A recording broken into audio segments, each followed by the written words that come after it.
Praise the lord. క్లిష్ట పరిస్థితుల్లో, కష్ట పరిస్థితుల్లో చిన్న ప్రార్థన పెద్ద విజయం తెచ్చిపెడితే ఎంత బాగుంటుంది. ఒక 20 అక్షరాల ప్రార్థన పెద్ద జవాబును ఇచ్చింది. ఒక 20 అక్షరాల ప్రార్థన వల్ల పెద్ద జవాబు వచ్చింది అంటే ఎంత అద్భుతంగా ఉంటుంది. ఏమిటా 20 అక్షరాల ప్రార్థన, ఖచ్చితంగా మనం తెలుసుకోవాలా అనేటువంటి ఆలోచన మీకు అందరికీ వస్తుంది. ఆ ప్రార్థన ఎక్కడుందంటే బైబిల్ గ్రంథంలో కీర్తన గ్రంథం 3వ అధ్యాయంలో ఉన్నది. మనం దాన్ని ధ్యానం చేసుకుందాం. స్తోత్రం దేవా, ఈరోజు యొక్క వాక్యం ద్వారా మాతో మాట్లాడి ప్రతి వారికి వినగల చెవి గ్రహించగల అనుగ్రహించినందుకు వందనాలు. సమస్త మహిమ ఘనత ప్రభావాలు మీరే తెచ్చుకొని ఈ వాక్యపు వెలుగులో నడిపిస్తున్నందుకు వందనం చెల్లిస్తూ యేసుక్రీస్తు నామంలో ప్రార్థించి నమ్మి పొందుకుని ఉన్నాం తండ్రి, ఆమేన్. ఈ 3వ కీర్తన గురించి మనం తెలుసుకున్నట్లయితే ఇది దావీదు గారి విరచితం అన్నమాట. ఈ 3వ కీర్తన రాసినటువంటి సందర్భం 3వ కీర్తన పైనే మనకి చిన్న భాగంలో ఉంటుందన్నమాట. అక్కడ మనం గమనించినట్లయితే చిన్న చిన్న అక్షరాలతోటి అక్కడ లిఖించబడి ఉంటుంది. 3వ కీర్తనలో మనం చూసినట్లయితే హల్లెలూయా, దేవునికి స్తోత్రం కలుగును గాక. ఏమని ఉంటుందంటే అక్కడ అబ్షాలోము తన కుమారుని ఎదుట నుండి పారిపోయినప్పుడు మరి దావీదు రచించినటువంటి కీర్తన అని చెప్పి అక్కడ చిన్న చిన్న అక్షరాలతో మనకి అక్కడ ఉంటుంది. దేవునికి స్తోత్రం కలుగును గాక. హల్లెలూయా. ఇది చాలా అద్భుతమైనటువంటి ప్రతి జీవితానికి ఉపయోగపడేటువంటి కీర్తన గ్రంథం అన్నమాట. ఇదంతా కూడాను మనం చూసినట్లయితే అక్కడ ఏమని ఉంటుందంటే మరి ఈ యొక్క కీర్తన అబ్షాలోము తన తండ్రికి వ్యతిరేకమైపోయినప్పుడు దావీదు పారిపోయిన సందర్భంలో రచించినటువంటిది. తన కొడుకు ఎదురు నుంచి పారిపోయేటంత కష్ట పరిస్థితి దావీదుకి ఎందుకు కలిగింది, ఎందుకని తన కుమారుడి దగ్గర నుంచి పారిపోవాల్సిన పరిస్థితి ఏర్పడింది అని మనం చూసినట్లయితే ఈ యొక్క విషయాలు మనకి చాలా స్పష్టంగా అర్థమవుతాయి. అక్కడ కడుపును పుట్టినటువంటి కుమారుడు కఠినాత్ముడైపోయినప్పుడు చేసేదేముంటుంది, వెళ్ళి అబ్షాలోమును సంహరించగలిగేంత మరి శక్తి సామర్థ్యం దావీదుకు ఉంది. కానీ తన సొంత కుమారుణ్ణి సొంత చేతులతో ఒక తండ్రిగా ఆ పని చేయలేకపోయాడు, చేయకూడదు కూడా. మరి ఏం చేశాడు? ఇది చాలా ప్రాముఖ్యమైన విషయం. దావీదు ఏం చేశాడో మనం తప్పకుండా తెలుసుకోవాలి.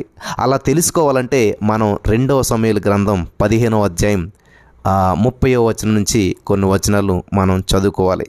అక్కడ 2వ సమూయేలు గ్రంథం 15వ అధ్యాయం 30వ వచనం నుంచి మనం చూసినట్లయితే చాలా విషయాలు మనకు అర్థమవుతాయి అన్నమాట. అయితే దావీదు ఒలివ చెట్ల కొండ ఎక్కుచూ ఏడ్చుచూ తల కప్పుకొని పాదరక్షలు లేకుండా కాలి నడకన వెళ్ళెను. అతని యొద్దనున్న జనులందరూ తలలో కప్పుకొని ఏడ్చుచూ కొండ ఎక్కిరి. ఇక్కడ దావీదు ఒలివ చెట్ల కొండ ఎక్కుచూ ఏడ్చుచూ తల కప్పుకొని పాదరక్షలు లేకుండా కాలి నడకన వెళ్ళెను. ఇది చాలా దయనీయమైనటువంటి స్థితి.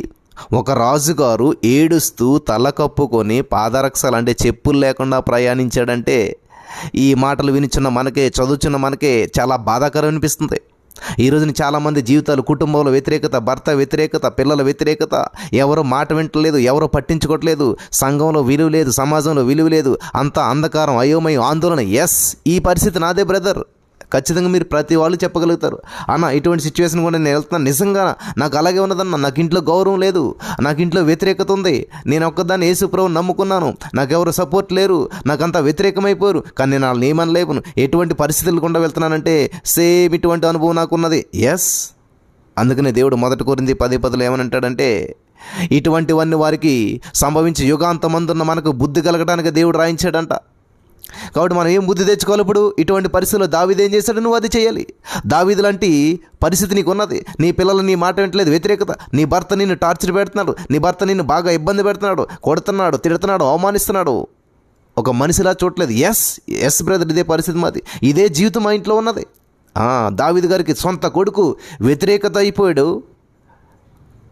అటువంటి పరిస్థితిలో పారిపోతున్నాడు దావీదు. ఎలా వెళ్తున్నాడు అంటండి ఆయన?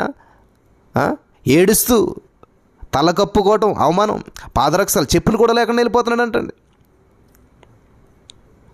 అది చూసిన వారికి ఎలాగున్నదో మనకు తెలియదు. కానీ దావీదు అనుచరులు కూడా దావీదు వెంట నడుస్తూ ప్రలాపించారు, ఏడ్చారు. అంతలోనే ఒక వింత వార్త వచ్చింది. అదేంటంటే దావీదు ప్రాణ సన్నిహితుడు అయినటువంటి అహీతోపెలు అబ్షాలోము చేసిన కుట్రలో పాలువాడయ్యాడు. సొంత స్నేహితుడు కూడా అబ్షాలోము పక్కకి వెళ్ళిపోయాడు. ఈ విషయం వింటూనే ఎలా ఉంటుంది? ఆల్రెడీ మనకు అప్పుడే దెబ్బ తగిలింది, ఒక పుండు తయారైంది. ఆ పుండు మీద కారం పోస్తే ఎంత ఉంటుంది? కాబట్టి దావీదు గారు ఆల్రెడీ గాయపరచబడి ఉంటే ఆ గాయం మీద మళ్ళీ కారం చల్లినట్లు అయిందంటండి. వింటున్నారా? దావీదు హృదయం భారంతో నిండిపోయింది. ఇలాంటి క్లిష్ట పరిస్థితుల్లో నికృష్టులైనటువంటి అబ్షాలోము అహీతోపెలు విషయం దావీదు ఏం చేశాడు అని మనం చూసినట్లయితే, రాయబారం పంపాడా? లేదే. వెళ్ళి యుద్ధం చేశాడా? లేదే. అలా చేయలేదు. ఒకవైపు స్నేహితుడు, మరొక వైపు సొంత కుమారుడు. ఆయన చేసిన మొట్టమొదటి కార్యం ఆశ్చర్యాన్ని, ఆనందాన్ని కలిగిస్తుంది. ఆయన జరిగించినటువంటి మొట్టమొదటి కార్యం ప్రార్థన. ఆయన చేసిన మొట్టమొదటి కార్యం ప్రార్థన. కాబట్టి ఈ రోజున నీ జీవితంలో నిజంగా ఇటువంటి గందరగోళం, ఇంట బయట అందరూ కూడా అవమానించారు, నిందించారు, నీ జీవితానికి ఒక అర్థం లేనట్టు అయిపోయింది, గందరగోళంలో జీవిస్తున్నావు. ఎస్, మరేం చేయాలి? ప్రార్థన. దేవుని సన్నిధిలో గడపాలి, దేవునికి దగ్గరగా గడపాలి. ప్రార్థన చూద్దామా? మొదటి సమయాలు 2వ సమయాల గ్రంథం 15:31 దావీదు ఏం చేశాడు చూద్దాం. అంతలో ఒకడు వచ్చి అబ్షాలోము చేసిన కుట్రలో అహీతోపెలు చేరి ఉన్నాడని దావీదునకు తెలియజేయగా, దావీదు యెహోవా అహీతోపెలు యొక్క ఆలోచనను చెడగొట్టుమని ప్రార్థన చేసెను. ఏం చేయాలంటే చెడగొట్టు. ఏంటది? అహీతోపెలుని చెడగొట్టమట్లేదు, అహీతోపెలుని బాడీ చేయమట్లేదు. అహీతోపెలుకు వచ్చినటువంటి ఆలోచన చెడ్డది, ఆ ఆలోచన చెడగొట్టు దేవా. ఇది చాలా అద్భుతమైన ప్రార్థన.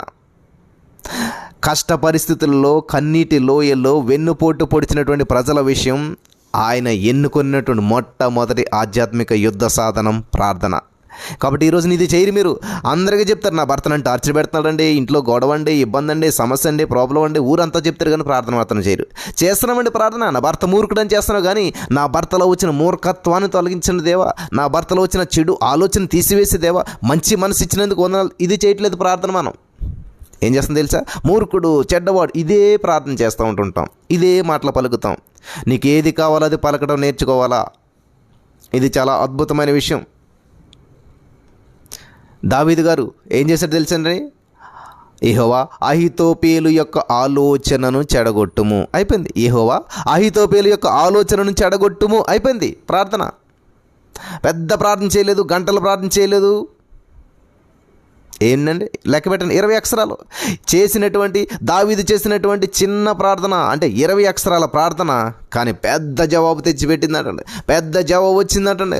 ప్రతిఫలం తెచ్చినటువంటి ప్రార్థన, ప్రతిఫలించినటువంటి ప్రార్థన, పరలోకానికి చేరినటువంటి, పరలోకానికి చేయబడిన నిచ్చెన. యాకోబు కలలో మీరు గుర్తించారు కదా, గుర్తుంది కదా.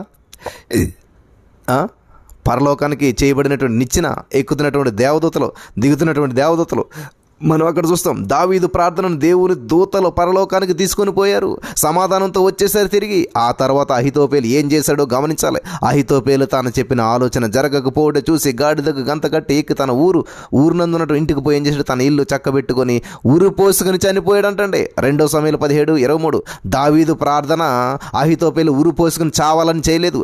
దావీదు ప్రార్థన అహీతోపెలు పోవాలని చేయలేదు. ఇది గమనించాలి. ఇక్కడే పెద్ద పొరపాటు చేస్తాం మనం. మనకు అన్యాయం చేసిన వాళ్ళు పోవాలని మనం ప్రార్థన చేస్తాం, దేవుడు ఆలకించడు. అహీతోపెలు ఆలోచన చెడగొట్టు దేవాన్ని ప్రార్థన చేశాడు దేవుడు. ఆలోచన చెడగొట్టాడు దేవుడు కూడాను. ఆ ఆలోచన జరగలేదనేటువంటి బాధతోటి ఊరు పోసుకుని చనిపోయాడు. ఆత్మహత్య యూదులకు అసహ్యమైనటువంటి కార్యం. ఇది 2 మాటల కలయిక. ఆత్మ ప్లస్ హత్య, ఆత్మహత్య. ఆత్మ దేవునిది, దానిని హత్య చేయడానికి నీకు అధికారం ఎవరిచ్చారు అసలని? చాలామంది ఆత్మహత్య ప్రయత్నాలు చేస్తుంటారు. వీరికి నరకమే ప్రాప్తిస్తుంది.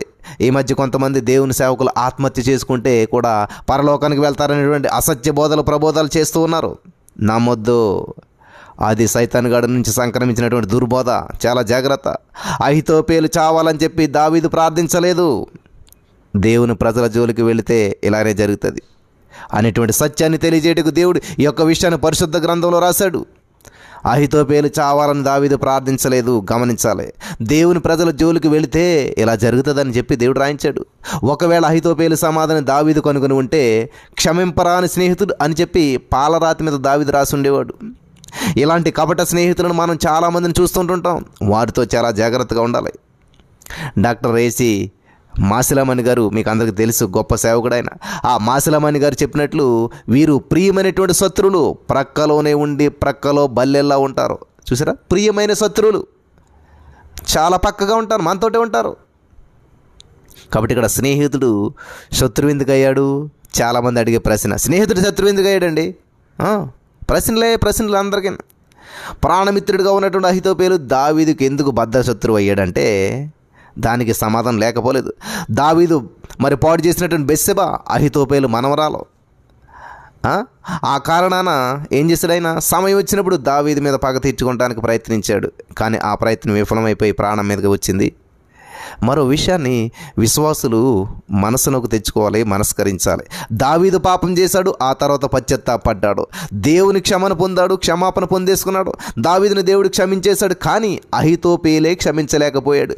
ఈ రోజున మనుషులు క్షమించట్లేదు, దేవుడు క్షమించేశాడు. నువ్వు చూసినప్పుడు అతను తాగుబోతే, నువ్వు చూసినప్పుడు వ్యభిచారే, నువ్వు చూసినప్పుడు మూర్ఖుడే, కానీ అతన్ని దేవుడు క్షమించాడు. ఆ విషయం నువ్వు గ్రహించట్లేదు. కాబట్టి ఒకరిని నువ్వు చూసి అదే దృష్టిలో అక్కడ ఆగిపోవద్దు. వాళ్ళు క్షమించబడ్డారు, దేవుడు వాళ్ళని క్షమించాడు, వాళ్ళు దేవుని సేవలో కొనసాగుతున్నారు, దేవుడు ఇష్టమయ్యారు, దేవుని చిత్తాన్ని వాళ్ళు నెరవేరుస్తున్నారు. దేవునికి స్తోత్రం కలుగును గాక. హల్లెలూయా. వింటున్నారా? దేవుడు క్షమించాడు, అహీతోపేలు క్షమించలేదు దావీదుని. ఇది చాలా గొప్ప విషయం. ఈరోజున మనుషుల జీవితాలు అలాగే ఉన్నాయి. దేవుడిని నమ్మేసుకున్నారా? మాకు తెలుసులేండి వాళ్ళ జీవితం ఏంటోను, వాళ్ళు చేసిన యాసాలు ఏంటో మాకు తెలుసు, వాళ్ళు తిరుగులేంటి తెలుసు, ఆమె ఎంతమందితో తిరిగిందో మాకు తెలుసు, ఇప్పుడు పాస్టర్ అయిందా, తిరిగిందే నీకు తెలుసు, కానీ ఆమెని దేవుడు క్షమించాడన్న విషయం నీకు తెలీదు. హల్లెలూయా. అహీతోపేలు క్షమించలేకపోయాడు, దేవుడు క్షమించిన వారిని మనం కూడా క్షమించాలి.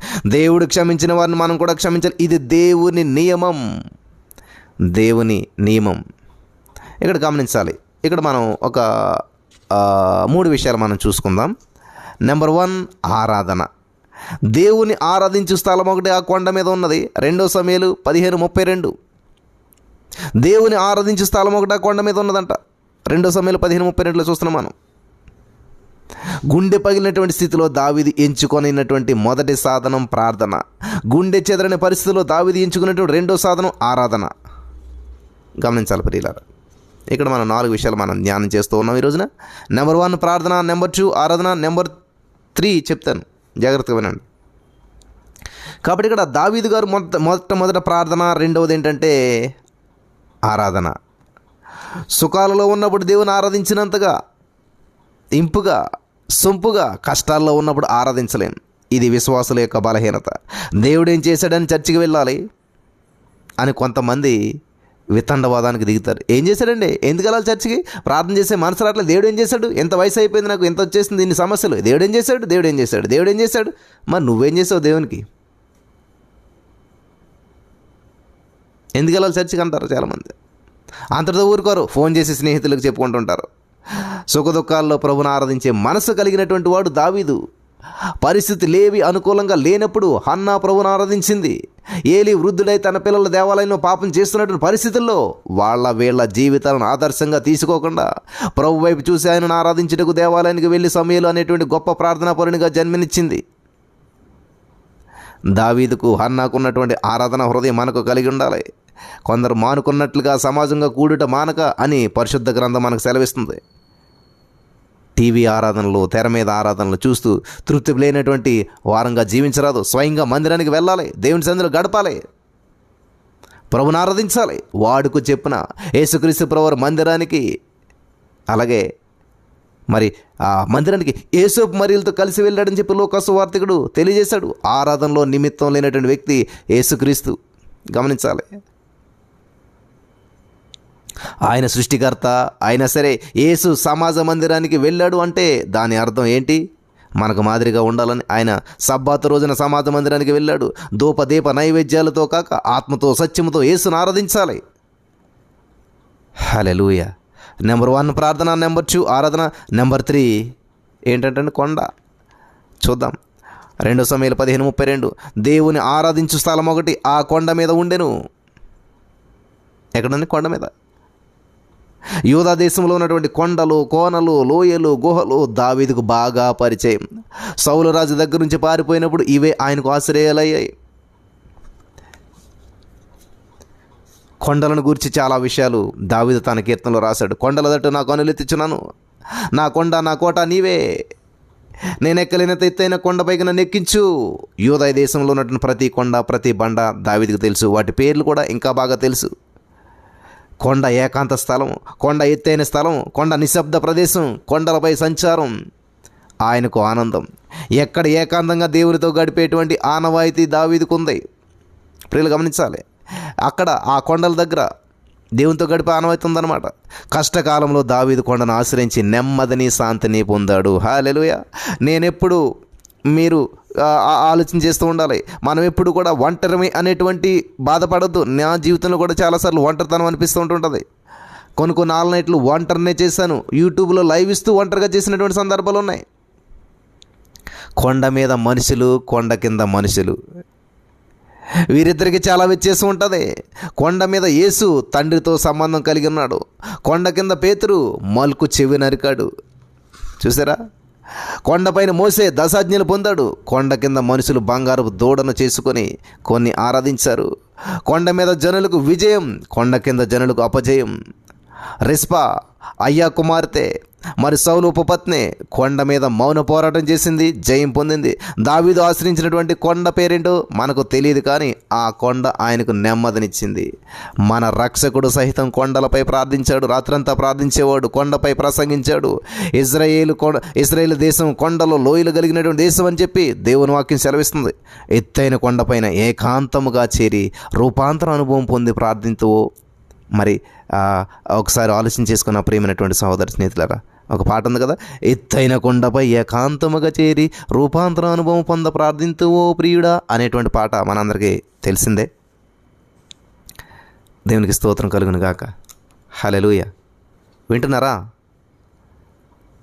నెంబర్ 1 ప్రార్థన, నెంబర్ 2 ఆరాధన, నెంబర్ 3 కొండ, చివరిగా నెంబర్ 4 మంచి నిద్ర. దుఃఖ సమయంలో దావీదు ప్రార్థించాడు, అది మొదటి విషయం. ఆరాధించాడు, అది రెండో విషయం. కొండను ఆశ్రయించాడు, అది మూడో విషయం. 3వ కీర్తన చక్కగా చదవని ప్రియులారా. ఈ కీర్తన ఆక్రందనతో ప్రారంభమై ఆశీర్వాదంతో ముగుస్తుంది. కాబట్టి నేను పండుకొని నిద్రపోయి మేల్కొంటిని. 10,000 మంది దండెత్తి నా మీదకు వచ్చి మోహరించినను నేను భయపడను. సమస్యల్లో నేను సంతోషంగా. ఎలా దావీదు నిద్రపోగలిగాడు ప్రియులారా? అటువంటి సమస్యల్లో ఎలా దావీదు నిద్రపోగలిగాడు? 3వ అధ్యాయం 5వ వచనం మనం చూసినట్లయితే, దావీదు కీర్తన 3వ అధ్యాయం 5వ వచనం, యెహోవా నాకు ఆధారము కావున నేను పండుకొని నిద్రపోయి మేలుకొనేదను. హల్లెలూయా. ఇంత నిబ్రమైన మనసు ఎలా కలిగింది? దానికి కారణం నెంబర్ 1 ప్రార్థన, నెంబర్ 2 ఆరాధన, నెంబర్ 3 కొండ. ఆయన తన పరిశుద్ధ పర్వతము నుంచి నాకు ఉత్తరం ఇచ్చును. కీర్తనలు 3:4లో దేవుడు సెలవిస్తున్నాడు. అందుకే దావీదు కొండను ఆశ్రయించాడు. దావీదు పనిచేస్తే దావీదే పని చేస్తాడు. దావీదు ప్రార్థిస్తే దేవుడు పని చేస్తాడు. వెన్నుదన్నుగా ఉండాల్సినటువంటి ఆప్తమిత్రుడైన అహీతోపేలును దావీదు చంపలేదు. అతనే ఆత్మహత్య చేసుకుని చనిపోయాడు. అబ్షాలోమును దావీదు చంపలేదు. దావీదు సైన్యాధికారులు ఆయనను చంపారు. 2 సమూయేలు 18:15 చూడొచ్చు. నా శత్రువులందరినీ దవడ ఎముక మీద కొట్టువాడు నీవే, దుష్టుల పలుకు విరగొట్టువాడు నీవే. కీర్తన 8:7లో దావీదు కొట్టు విరగొట్టు, ప్రియులు గమనించాలి, అని మాత్రమే ప్రార్థించాడు. దావీదు ఏం చేశాడు తెలుసా? కొట్టు విరగొట్టని ప్రార్థించాడు అంతే. కానీ అంతకు మించిన జవాబు రాజు పొందాడు. శత్రువులు సమూల నాశనం చేయబడ్డారు. భూమి మీద వారి జాడ లేదు. ఇప్పుడు మృతులై భూమి క్రింద ఉన్నారు. ఇప్పుడు దావీదు తల ఎత్తబడి, 3వ వచనం, దావీదు కన్నీళ్లు వృధా కాలేదు. అబ్షాలోము చనిపోయాడు. శత్రువు అయినప్పటికీ కూడా కుమారుడు కదా. నా కుమారుడా అబ్షాలోమా, నీకు బదులు నేను చనిపోయి ఉంటే బాగుండేదే అని కన్నీరు కార్చాడు. అదే తండ్రి హృదయం. మనం సహితం ఎంత దుర్మార్గులమైనా సరే తండ్రి అయినటువంటి దేవుడు క్షమించుటకు సిద్ధంగా ఉన్నాడు. ఆయన క్షమా హృదయం కలిగినటువంటి వాడు. దేవునికి స్తోత్రం కలుగును గాక. హల్లెలూయా. వింటున్నారా? ఇది చాలా జాగ్రత్తగా గమనించాలి. 1 యోహాను 1:9లో మనం చూసినట్లయితే ఆయన క్షమించే దేవుడు. కాబట్టి ఈ రోజున మన జీవితంలో ఇవన్నీ గుర్తుపెట్టుకోవాలి. ప్రార్థన, ఆరాధన, కొండ, నిద్ర, ఇవన్నీ కూడా దావీదు కలిగి జీవించే ఒక అద్భుతమైనటువంటి మరి ఎగ్జాంపుల్ మనకి ఇచ్చాడు. ఈరోజు నీ మాటలు వింటున్న ప్రియమైనటువంటి వాళ్ళారా, ఎంతటి గందరగోళంలో ఉన్నా, నీ కుటుంబ పరిస్థితి ఎలాగున్నా సరే, ప్రార్థన, ఆరాధన, కొండ అనుభవాలు, ఒంటరి అనుభవాల్లో ఉన్నట్లయితే దేవుని ఖచ్చితంగా మీరు రుచి చూడగలుగుతారు. అటువంటి భాగ్యం ఈ మాటలు వినిచిన వారందరికీ దేవదేవుడు అనుగ్రహించి నడిపించి బలపరచును గాక. ఆమేన్.